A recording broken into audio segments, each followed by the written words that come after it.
En un mundo a la deriva, cuando la búsqueda e intentos humanos no bastan, solo una es la fuente de esperanza que llenará todo su ser. Es Dios, quien con su palabra viva y eficaz le habla hoy. Con ustedes, el pastor Óscar Velázquez.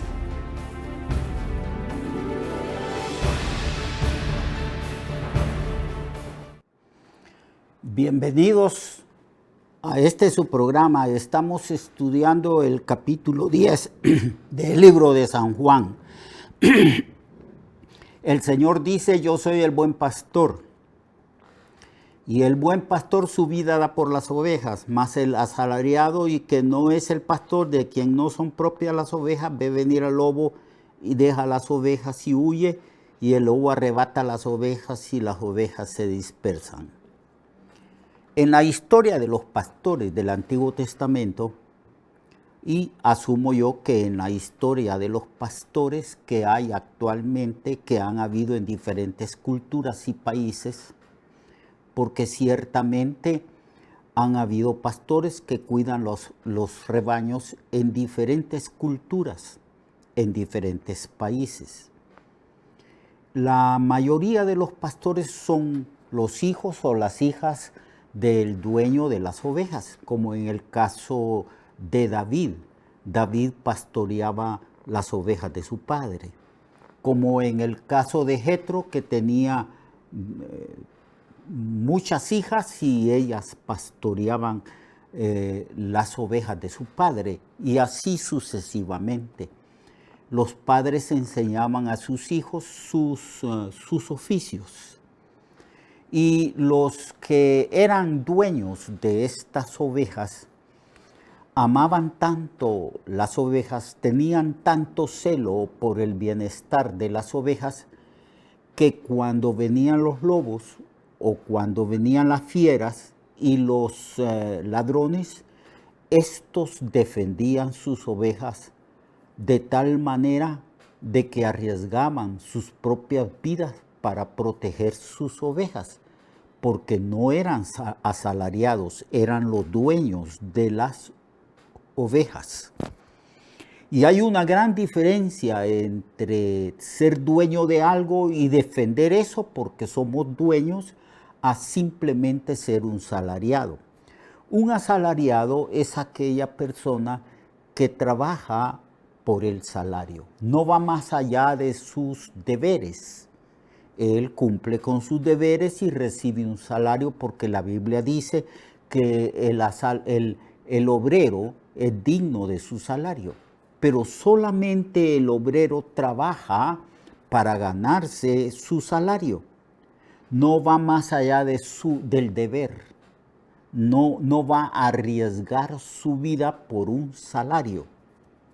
Por eso Jesús dice que en cuanto al oficio de pastor, los asalariados cumplían, llevaban a las ovejas, las alimentaban, buscaban buenos pastos y buscaban arroyos donde las ovejas pudieran beber. Pero no iban más allá. Si venía un león o un oso o una manada de lobos y veían ellos que podían incluso arriesgar o perder su vida, huían. Huían porque estaban solamente ganando su salario por cuidar unas ovejas. No iban a arriesgar su vida por las ovejas que no eran suyas. Solo los dueños. En el caso de David dice que él se enfrentaba a lobos, se enfrentaba a leones, que luchaba para proteger y salvar las ovejas porque eran de él, eran de su padre, por lo tanto también eran de él. Pues Jesucristo habla de sí mismo como un pastor que tiene ovejas propias. Un pastor que ama esas ovejas, que las protege. Un pastor que demostró que es el pastor legítimo y que es el pastor superior a cualquier otro pastor, porque las ovejas que él tiene son las ovejas que él compró con su propia vida, porque él dio su vida por las ovejas. El buen pastor su vida da por las ovejas. Así que él es el pastor por excelencia. El asalariado no, huye porque es asalariado. No que el asalariado no cumple, él cumple con su deber. Pero cuando el asalariado ve que para defender, cuidar, proteger las ovejas está en riesgo su propia vida, él no va a ir más allá de su deber. Cristo dice, yo tengo un rebaño, pero ese rebaño lo compré no con oro y plata, como dijo Pedro, que son cosas que perecen, sino que Jesucristo declara de sí mismo y de su pastorado que Él compró esas ovejas con su propia sangre, con su propia vida, muriendo por los pecadores, muriendo por nosotros y llevando el castigo de nuestro pecado, sufriendo lo indecible en la cruz. Eso es lo que hace muy, pero muy especial el pastorado de nuestro Señor y Salvador Jesucristo. Yo, dice, soy el buen pastor en el versículo 14. Y conozco mis ovejas y las mías me conocen. Así como el Padre me conoce, yo conozco al Padre y pongo mi vida por las ovejas.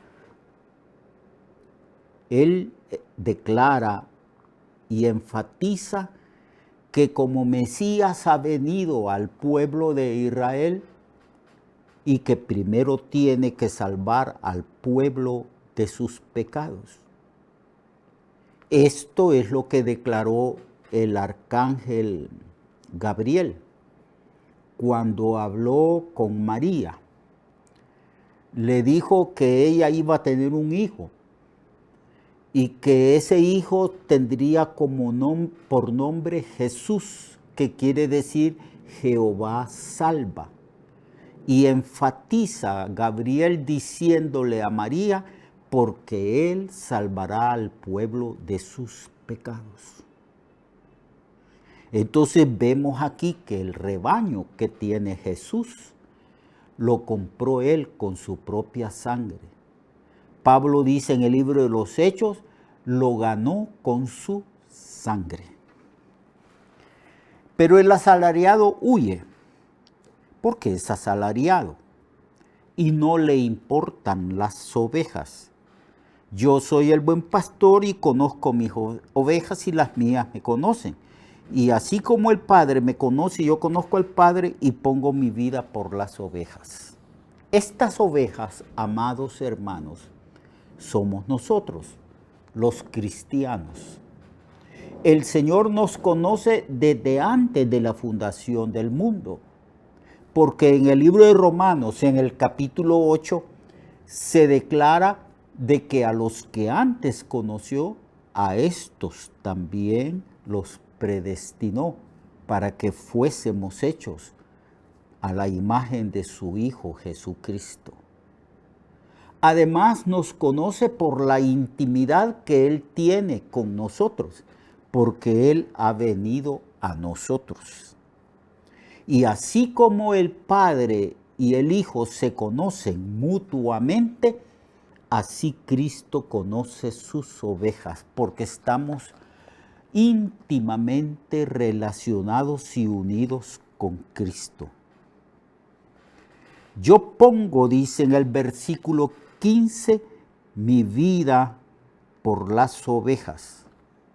Y no solamente se está refiriendo al rebaño de Israel, porque aquí está hablando precisamente de los israelitas. Luego dice, y también tengo otras ovejas que no son de este redil. O sea, no son israelitas, no son judíos. Aquellas también debo de traer y oirán mi voz y habrá un rebaño y un pastor. Él va a hacer de ambos pueblos un solo pueblo.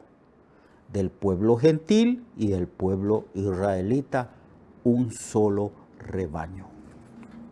Está hablando de cómo el Señor, después de su muerte, da la orden a sus discípulos que vayan a predicar el evangelio a toda criatura, a todo el mundo, de toda raza, de toda lengua, de toda tribu. Y el Señor está formando su iglesia. Y habrá un solo pastor que es Jesucristo, el Señor, y un solo rebaño. Y por eso, dice el Señor, me ama el Padre, porque yo pongo mi vida para volverla a tomar. Nadie me la quita, sino que yo de mí mismo la pongo. Tengo poder para ponerla y tengo poder para volverla a tomar. Este mandamiento recibí de mi Padre. Es un sacrificio vicario y voluntario. Y que el Padre ama a Jesús porque Jesús voluntariamente está dispuesto a dar la vida por sus ovejas, por su rebaño, por millones de personas, que es el fruto del sacrificio de Cristo en la cruz. Somos millones los que hemos creído en Cristo, porque nos compró con su sangre, con sangre de dolor y con muerte en la cruz. Y eso lo aprecia profundamente el Padre, y Cristo dice, por eso me ama mi Padre, porque yo pongo mi vida para volverla a tomar. A mí nadie me quita la vida. Está hablando ahí de la soberanía de Dios, del poder de Dios, del señorío de Dios. Dios habla y habla de su omnipotencia. A mí nadie me quita la vida. No hay ningún poder humano, ni ningún ser humano, ni ningún poder político que pueda quitarme la vida. Cristo murió en la época en que el Imperio Romano gobernaba a Israel y a muchas otras naciones en el mundo conocido de aquel entonces. Pero Cristo dice, a mí nadie me quita la vida. Yo de mí mismo la pongo. Estaba establecido desde antes de la fundación del mundo. Cristo había sido predestinado, era el Cordero de Dios inmolado desde antes de la fundación del mundo. Ya estaba escrito, estaba decretado por Dios mismo que Cristo tendría que morir por aquellos que el Señor iba a redimir. Y a mí nadie me quita la vida, dijo el Señor. La muerte del Señor no fue un accidente histórico, no murió por casualidad, ni a causa del poder de sus enemigos que conspiraron contra él, sino que Cristo murió por determinado consejo de Dios.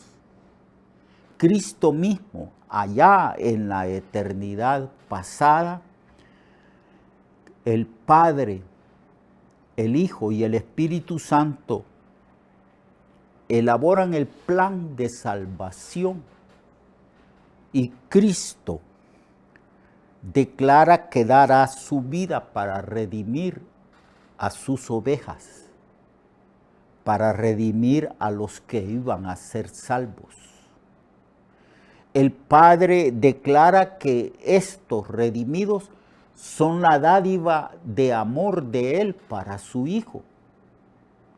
Y el Espíritu Santo también aplica esa salvación de Cristo a los que el Señor ha escogido desde la eternidad para ser salvos.